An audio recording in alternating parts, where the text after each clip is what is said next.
Alrighty, welcome again everyone. So this video is going to be kind of in-depth of, I've been having troubles with this truck, so this may not be the video for you, but for those that may have this problem, I'm hoping to resolve some of that. So let's jump right into it. Don't worry about all that. I was in the process of draining the tank and I thought it was about empty, and then I got too busy doing something else, came back and there was a bunch of fuel everywhere. So, but anyhow, let me shut this fan off real quick. So I've been having troubles with this truck here lately. To give you a quick backstory, like 3 months ago, I was headed to work and the truck lost all power. It kind of died. I'd pull off the side of the road and push the clutch in, the truck would die. I'd get out of the truck, prime the fuel system, fire right back up. It'd run for a little while longer, die again. So, and it wouldn't necessarily die, but it just had no power, no throttle response, no nothing. So it happened to me probably about 3 years ago, and I came back, changed the fuel filter, and it never did it since. So I'm thinking, okay, so it's got to be the fuel filter. I changed the fuel filter out. It was running fine, and then just after changing the fuel filter, it was back to not running right. So long story short, the next day after it was running bad, it was starting to run fine, and then it ran fine for about 2 months, and then the same thing happened again, where I'd just be driving down the road and I'd lose all power. So called some people that know more than I do, and I went in here and changed out the overflow valve that sits right up here on top of the P pump, and that was last weekend. Changed that out. Everything seemed to be running fine. You know, put probably 200-300 miles on it, and then coming back from work one day, same thing happened. I was going up a hill and the truck just started bogging. So here's where we're at. And again, I've already kind of done what I'm going to do to this truck in terms of destruction. Now we're going to be able to fix it. But I didn't want to spend money on an Airdog because I didn't know if that would fix it or what would be the case. So anyhow, my buddy Ethan with the red truck, he's got one for that. And then I decided that, all right, I'm just going to do it because I can't have this truck down right now. So I'm going to go ahead and just eliminate everything it could be. So the things that I thought it could be, I cleaned out the fuel screen up here that sits down here on the block. I cleaned that out, and then I was in the process of possibly going to change out that lift pump, and I'm thinking, okay, that's got to be, there's only a couple things it could be. It's either that lift pump or it's got to be something in the tank that's causing it to do what it's doing. So here we are, and I was prepping for, like I said, I'm going to go ahead and put this Airdog that we're kind of modifying. I have all the parts I need. This isn't the right one, so we're gonna have to adjust the pressure on this.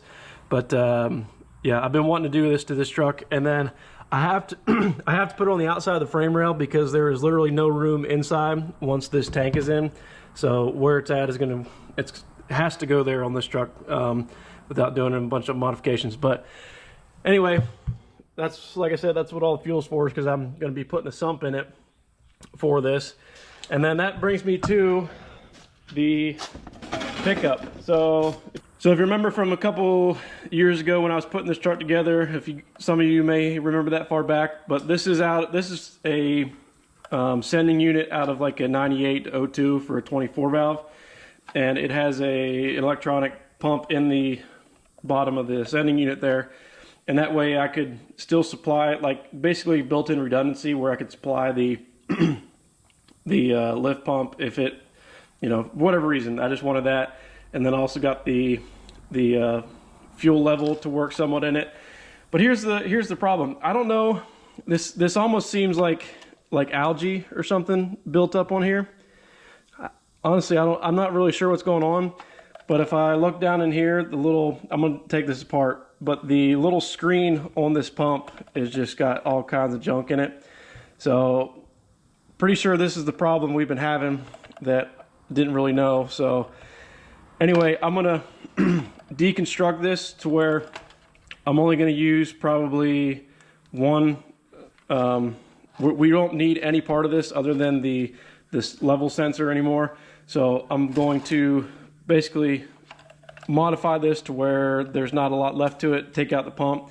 I'll show you that once I get it out, but Yeah, I don't know what that buildup is or what it could be. If anybody knows, let me know, because I'm kind of curious. You know, maybe it's algae buildup, but I don't know. It seems kind of strange that it would do that in there. But yeah, same thing on the bottom. This, you know, it pulls fuel through the bottom, and it seems like that is all just blocked up and everything with that. So let me get this taken apart and do what I'm gonna do to it, and then we'll work on putting everything back together. So yeah, that's what the screen looks like on the pickup right here on the bottom of this pump. And I don't even know what I'm not sure what it is, or like what it would even be from. I guess fueling up so many times, taking the cap on and off, I don't even know. But this was new, probably three or so years ago.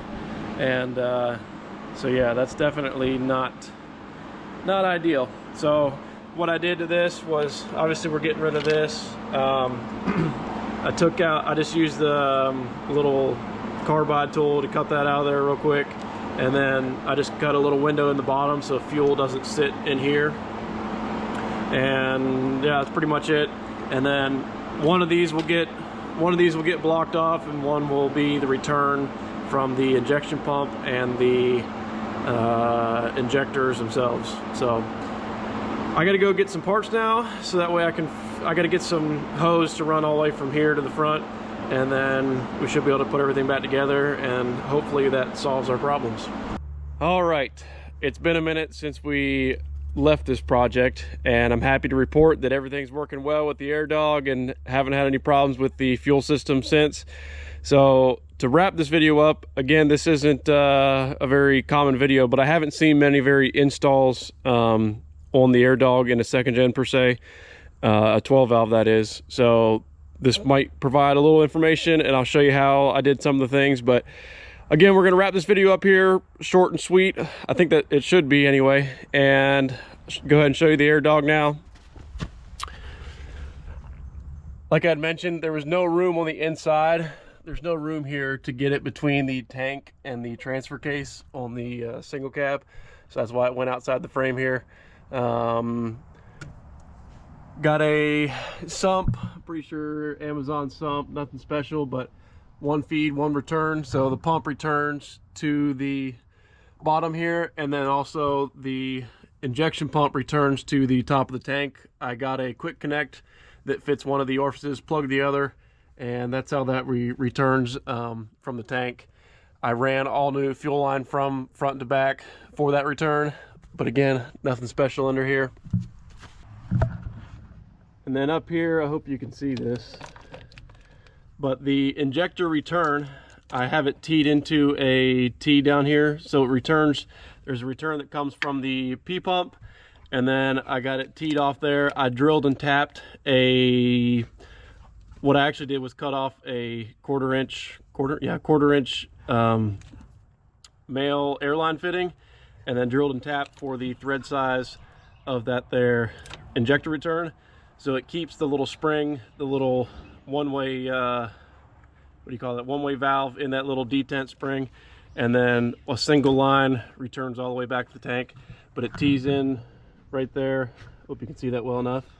And then lastly, down here, right there, that's a Keating machine block off plate. Nothing special there, but we removed all the old stuff, so therefore we did not need to have that hole open anymore.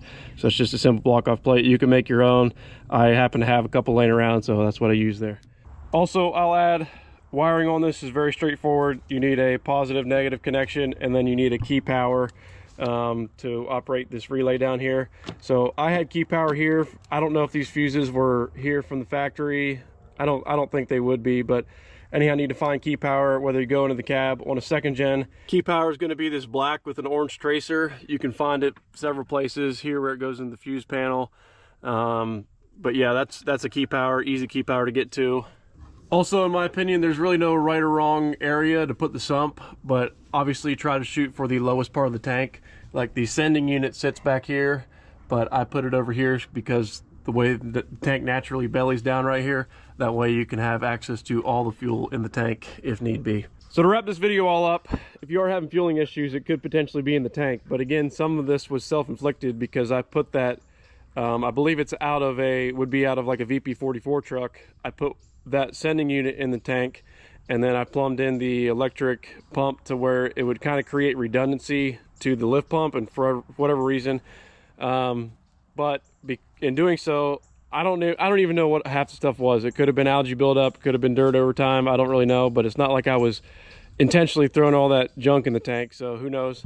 But this applies to obviously a lot newer trucks as well. If you're having fuel issues, starvation issues could be the problem in the tank. So not the cheapest solution to add an Airdog, but definitely a much appreciated upgrade on this truck. So with all that being said, thank you all for watching. If I forgot to mention anything, ask in the comments. I'll try to answer it best I can. And we'll see you all in the next video. Thanks, guys.